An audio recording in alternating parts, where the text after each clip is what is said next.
In this Home Theater Builder Series video, I'm talking about projectors and why I have a JVC NX7 in my room.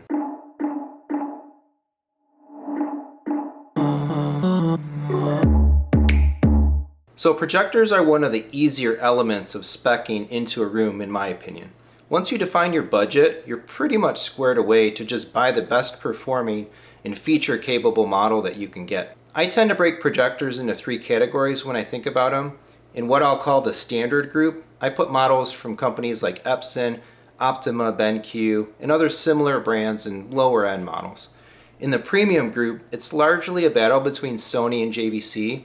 And at the luxury end, while you still see some very high-end models from Sony, you'll start to see names like Barco and Christie. The silos of these three groups are generally defined by price and features. Standard models tend to fall in that $2,000 to $6,000 range.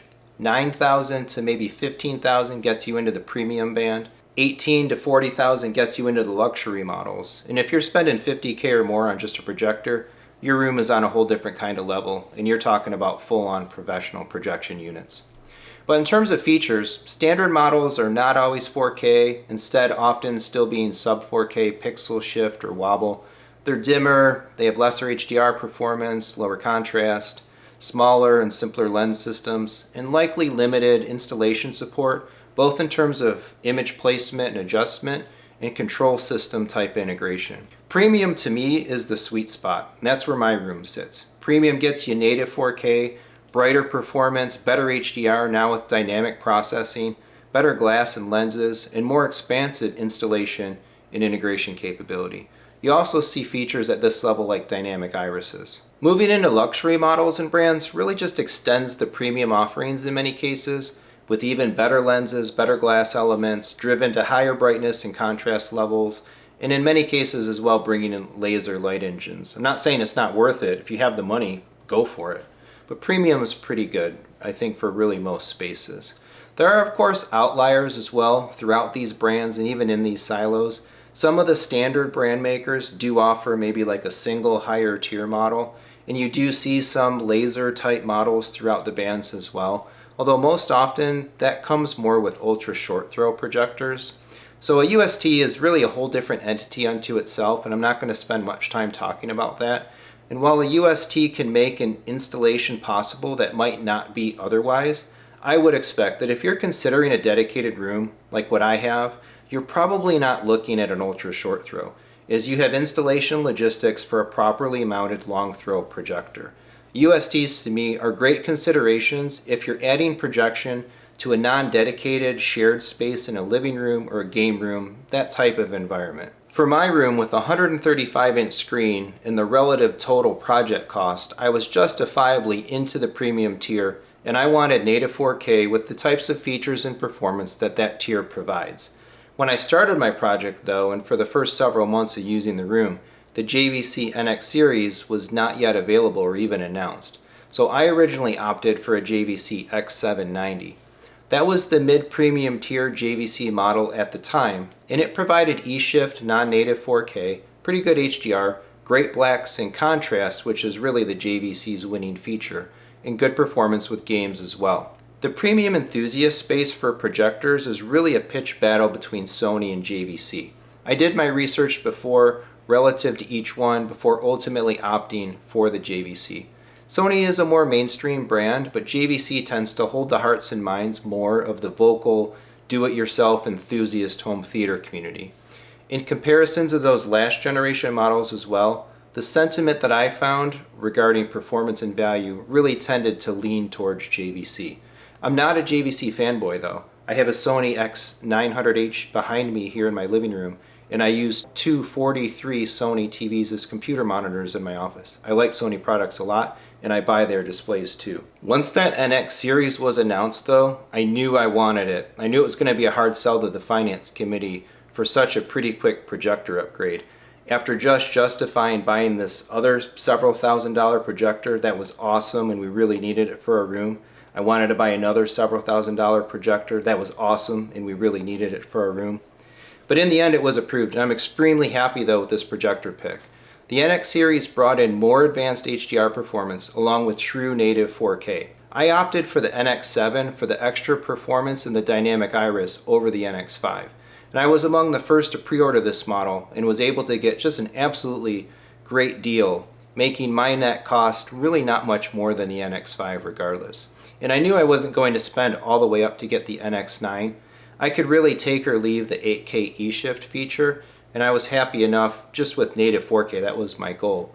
And the more advanced glass and better performance of the NX9 would surely be nice, but not at the cost delta that exists for me and for the space. From a performance perspective, I cannot fault anything about this NX projector. It's bright, HDR is great, blacks are dark.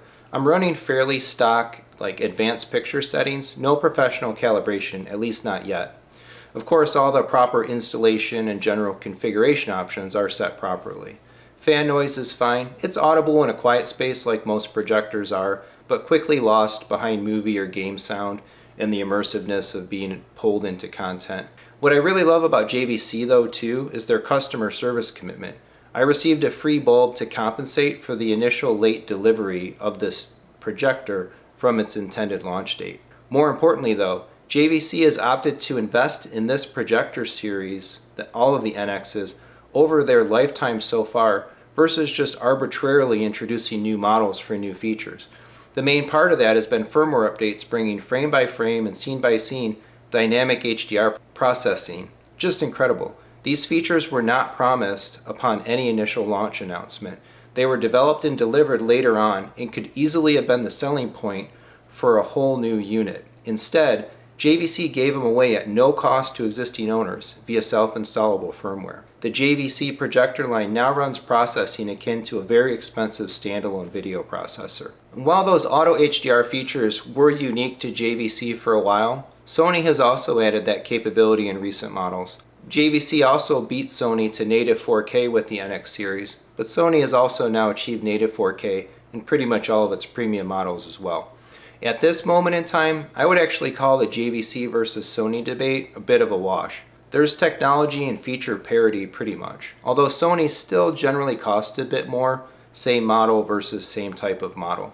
But you can't go wrong either way, I think. So if you have some specific decision-making point between choosing a Sony or a JVC for you, then go with it. You're going to be extremely happy with either pick. I can't recommend enough though, if you're spending what it takes to build a dedicated space, and of course making sure it's in balance with the rest of your system and your budget, you should really try to get into this premium tier of projector, into the Sony or into a JVC if at all possible. Or higher of course if your budget allows, but you're really going to get back what you put in by going for this type of performance and this type of model of projector. It's going to be really interesting to see where projector technology goes from here though. New model projectors come a lot slower than TVs, which are refreshed pretty much every year. Sony has updated some projectors recently, but JVC is really probably due at this point. Perhaps this year at CEDIA, unless COVID has them still sticking with the current NX models for another year. I kind of doubt it, but we'll see. I think though we will start to see laser engines creeping further down the model lines, although hopefully the implementations are good, even in the lower cost ones. I think we also need to start seeing HDMI 2.1 chips and features enter projectors as well.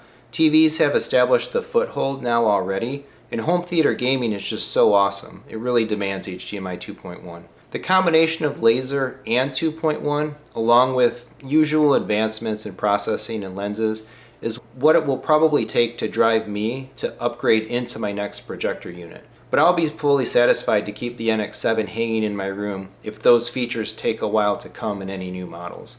I really don't feel any need or rush to upgrade or replace this NX unit given the performance and quality it brings to my home theater experience. One other thing to note before I wrap up the video. These newer projectors are mammoths. The NX7 absolutely dwarfs the former X790 unit. So when installing projectors like this, make sure to do it properly and safely. The last thing you want to do is go into your theater only to find your expensive projector crashed down onto the floor. In my initial room build, I actually tried to fabricate a shelf mounted on the back wall to just set the projector on. It worked okay and it did fit the X790, but the weakness of my carpentry skills was very clear, as I noticed the shelf ever so slowly and slightly drooping over time. I did give up on the shelf and just went to a proper ceiling mount. That change was pretty much mandatory once the NX7 came anyway, given the massive girth and weight compared to this X790. There's no way my rickety shelf would have managed the NX7. So I ended up buying a Chief RPMA 281 mount with a CMA 101 ceiling plate and their CMS 009 9-inch extension rod. It's a great mount, very flexible, strong, and stable, and a lot of installation flexibility. I should have saved myself a bunch of trouble right out of the gate, saved the time and hassle, and just bought the projector mount from the start. So let me know what you're using or thinking of for a projector for your home theater in the comments. If you're into that premium projector space, and are you a Sony or a JVC fan? But thanks for watching. Please like and subscribe for more content. Every time you do, we gain another nit.